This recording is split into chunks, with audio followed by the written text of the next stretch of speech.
ఆకాశవాణి ప్రాంతీయ వార్తలు చదువుతున్నది కోన్రు భరత్ రత్నాకర్. ముఖ్యాంశాలు: దేశంలోని ప్రతి ఒక్కరికి బ్యాంకింగ్ సేవలను అందుబాటులోకి తీసుకురావడంలో జన్ ధన్ యోజన కీలక పాత్ర పోషిస్తోందని ప్రధానమంత్రి నరేంద్ర మోదీ పేర్కొన్నారు.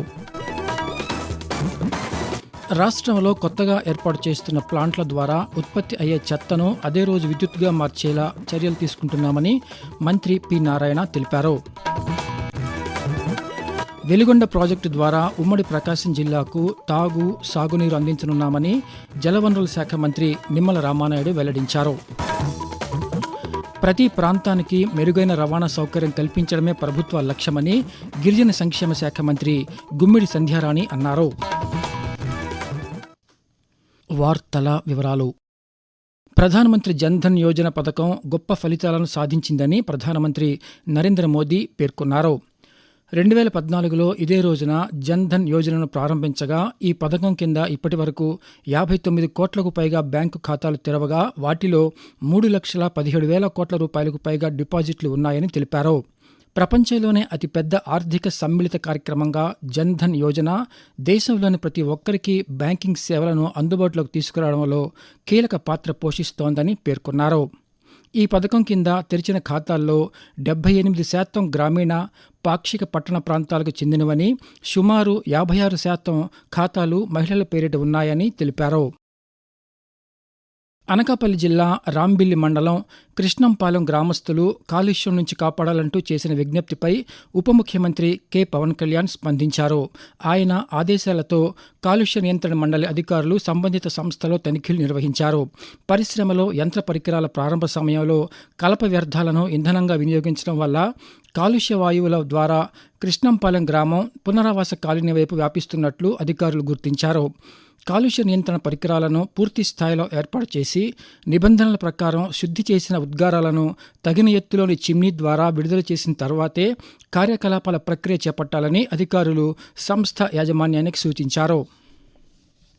రాష్ట్రంలో కొత్తగా ఏర్పాటు చేస్తున్న 6 వేస్ట్ టు ఎనర్జీ ప్లాంట్ల ద్వారా ఉత్పత్తి అయ్యే చెత్తను అదే రోజు విద్యుత్తుగా మార్చేలా చర్యలు తీసుకుంటున్నామని పురపాలక శాఖ మంత్రి పి. నారాయణ తెలిపారు.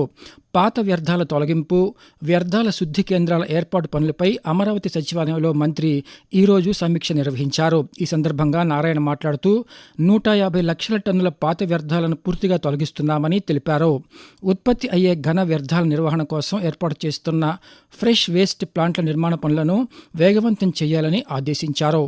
రాష్ట్రాన్ని డంపింగ్ యార్డులు లేని రాష్ట్రంగా తీర్చిదిద్దడమే ప్రభుత్వ లక్ష్యమని మంత్రి నారాయణ తెలిపారు.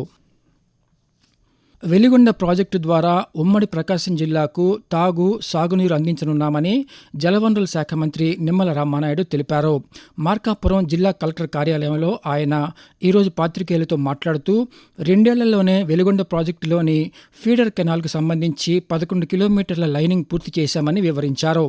వెలిగొండ నిర్వాసితులకు అన్ని విధాలా ప్రభుత్వం అండగా ఉంటుందని మంత్రి తెలియజేస్తూ 2026 ఆగస్టు కల్లా వెలుగొండను పూర్తి చేసి ప్రకాశం ఉమ్మడి జిల్లాకు సాగు, త్రాగునీరు అందించాలి ఒక లక్ష్యం నిర్దేశించడం. 2,250 కోట్ల రూపాయలు 2 ఏళ్లలో వెచ్చించి 2025 ఆ ఫీడర్ కెనాల్ కు సంబంధించినటువంటి 5.3 కిలోమీటర్ల సీసీ వాల్ నిర్మాణం చేసి 11 కిలోమీటర్ల లైనింగ్ ను పూర్తి చేశాం. 31వ తేదీన వెలుగొండ ప్రాజెక్టుని అందించేటువంటి కార్యక్రమం సందర్భంగా తెలియజేసుకుంటూ ఉన్నా. ఆకాశవాణి ప్రాంతీయ వార్తలు వింటున్నారు. డాక్టర్ బిఆర్ అంబేద్కర్ కోనసీమ జిల్లా ఓడలరేవు నుంచి సముద్రంలో వేటకు వెళ్లి గల్లంతైన 7 మత్స్యకారులు ఈరోజు రాష్ట్రానికి చేరుకున్నారు. ప్రభుత్వ సహకారంతో పశ్చిమ బెంగాల్ నుంచి అధికారులు వారిని కాకినాడకు తీసుకువచ్చారు. ఈ నెల 3వ తేదీన చేపల వేటకు వెళ్లిన వారి బోటు గాలింపు చర్యలు చేపట్టిన పోలీసులు పశ్చిమ బెంగాల్లోని శంకర్పూర్ జెట్టి వద్ద మత్స్యకారుల ఆచూకీ గుర్తించారు. వారిని రాష్ట్రానికి తీసుకురావడంతో కాకినాడకు చేరుకున్న మత్స్యకారులకు స్థానిక శాసనసభ్యులు వి. కొండబాబు, మండలి సభ్యులు రాజశేఖర్ స్వాగతం పలికారు. అభివృద్ధికి రహదారులే కీలకమని, ప్రతి ప్రాంతానికి మెరుగైన రవాణా సౌకర్యంతో పాటు రహదారి అనుసంధానం కల్పించడమే ప్రభుత్వ లక్ష్యమని గిరిజన సంక్షేమ శాఖ మంత్రి గుమ్మిడి సంధ్యారాణి అన్నారు. పార్వతీపురం మన్యం జిల్లాలోని జాతీయ రహదారి NH-26 నుంచి విశ్వనాథపురం మీదుగా కొత్త వలస వరకు 8 కిలోమీటర్ల మేర చేపట్టనున్న రహదారి అభివృద్ధి పనులకు మంత్రి ఈరోజు శంకుస్థాపన చేశారు. ఈ సందర్భంగా ఆమె మాట్లాడుతూ సుమారు 4,43,00,000 రూపాయల అంచనా వ్యయంతో ఈ పనులు చేపట్టనున్నామని చెప్పారు. రహదారి నిర్మాణం పూర్తయితే పలు గ్రామాలకు రవాణా సౌకర్యం అందుబాటులోకి రానుందని తెలిపారు. ప్రతి ఒక్కరూ రోజు వ్యాయామం చేయడం ద్వారా ఆరోగ్యవంతమైన సమాజం సాధ్యమవుతుందని బీజేపీ రాష్ట్ర అధ్యక్షులు PVN మాధవ్ అన్నారు. తిరుపతిలోని శ్రీ వెంకటేశ్వర విశ్వవిద్యాలయం ఆవరణలో విద్యార్థులతో కలిసి ఆయన ఈరోజు ఉదయపు నడకలో పాల్గొన్నారు. అనంతరం మాధవ్ పాత్రికేయులతో మాట్లాడుతూ ప్రధానమంత్రి నరేంద్ర మోదీ పిలుపు మేరకు ఫిట్ ఇండియా కార్యక్రమంలో ప్రతి ఒక్కరూ భాగస్వాములు కావాలని కోరారు. ఆరోగ్యాన్ని కాపాడుకునేందుకు ప్రతి ఒక్కరూ ఆరోగ్య సూత్రాలను పాటించాలని PVN మాధవ్ సూచిస్తూ జ్ఞాన బండారమైన ఈ యొక్క SV యూనివర్సిటీలో తిరగటం జరిగింది. అలాగే ఇంకో పక్క ప్రకృతి అందాలు, వృక్ష సంపద ఉంది. కొంచెం అద్భుతమైన వాతావరణంలో ఉదయాన్నే ఆరోగ్యానికి ఆహ్లాదకరమైన వాతావరణం జోడవటం ఏదైతుందో నిజంగానే చాలా సంతోషం. అందరూ కూడా తప్పనిసరిగా ఫిట్ గా ఉండడానికి ఫిట్ ఇండియా మూవ్మెంట్ అని చెప్పి నరేంద్ర మోడీ గారు ప్రారంభించారు. ఆ మూవ్మెంట్ లో మనందరం కూడా తప్పనిసరిగా భాగస్వాములు అవ్వాలి. ఆ విధంగా నేను ప్రతిరోజు యోగా చేయటం, అలాగే వాకింగ్ చేయటం నిత్య విధిగా మార్చుకోవాలి. తద్వారా ఒక ఆరోగ్యవంతమైన సమాజాన్ని నిర్మాణం చేయడానికి మనకు కారణం అవుతాం. జనసేన పార్టీ శాసనమండలి సభ్యులు కొణిదెల నాగబాబు ఆంధ్రప్రదేశ్ గ్రీన్ సొసైటీ కార్యనిర్వాహక కమిటీ చైర్మన్గా ఈరోజు బాధ్యతలు స్వీకరించారు. గుంటూరు జిల్లా మంగళగిరిలోని అరణ్య భవన్లో జరిగిన కార్యక్రమంలో చైర్మన్గా బాధ్యతలు చేపట్టారు. 2047 నాటికి రాష్ట్ర భౌగోళిక విస్తీర్ణంలో అటవీ వృక్ష విస్తీర్ణాన్ని 50% పెంచే లక్ష్యంతో ప్రభుత్వం ఏపీ గ్రీన్ కార్యక్రమాన్ని చేపట్టింది. ఇందులో భాగంగా నాగబాబుకు ఈ బాధ్యతలు అప్పగించగా ప్రభుత్వం ఆయనకు కేబినెట్ ర్యాంకు హోదా కల్పించింది. తిరుపతిలో మాదక ద్రవ్యాల వ్యతిరేక అవగాహన ర్యాలీని ఈరోజు నిర్వహించారు. రాష్ట్ర క్రీడా ప్రాధికార సంస్థ ఆధ్వర్యంలో నిర్వహించిన ఈ ర్యాలీలో అమరావతి ఛాంపియన్షిప్ క్రీడా పోటీల్లో విజేతలైన క్రీడాకారులు, విద్యార్థులు పాల్గొన్నారు. తారకరామ స్టేడియం నుంచి NTR సర్కిల్ వరకు సాగిన ర్యాలీని జిల్లా కలెక్టర్ S. వెంకటేశ్వర్ ప్రారంభించారు. ఈ సందర్భంగా జిల్లా కలెక్టర్ మాట్లాడుతూ తిరుపతిని మాదక ద్రవ్య రహిత జిల్లాగా తీర్చిదిద్దడమే లక్ష్యమని అన్నారు.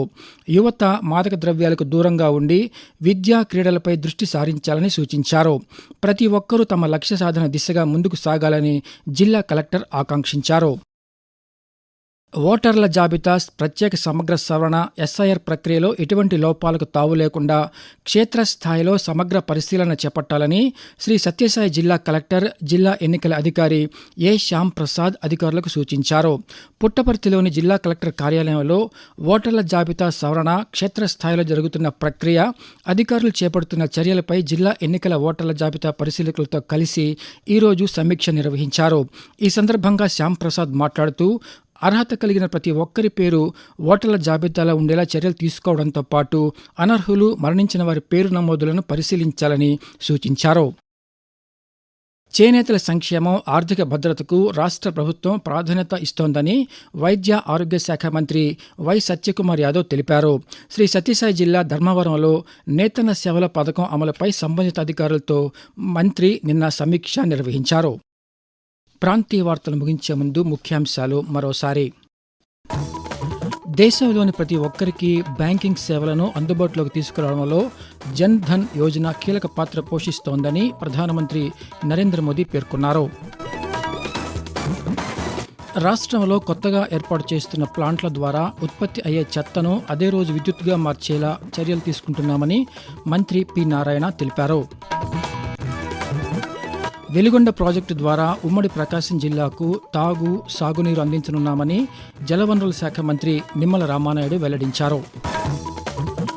ప్రతి ప్రాంతానికి మెరుగైన రవాణా సౌకర్యం కల్పించడమే ప్రభుత్వ లక్ష్యమని గిరిజన సంక్షేమ శాఖ మంత్రి గుమ్మిడి సంధ్యారాణి అన్నారు. ఆకాశవాణి ప్రాంతీయ వార్తలు ఇంతటితో సమాప్తం. తిరిగి సాయంత్రం 6:10 విశాఖపట్నం కేంద్రం నుంచి ప్రాంతీయ వార్తలు వింటారు.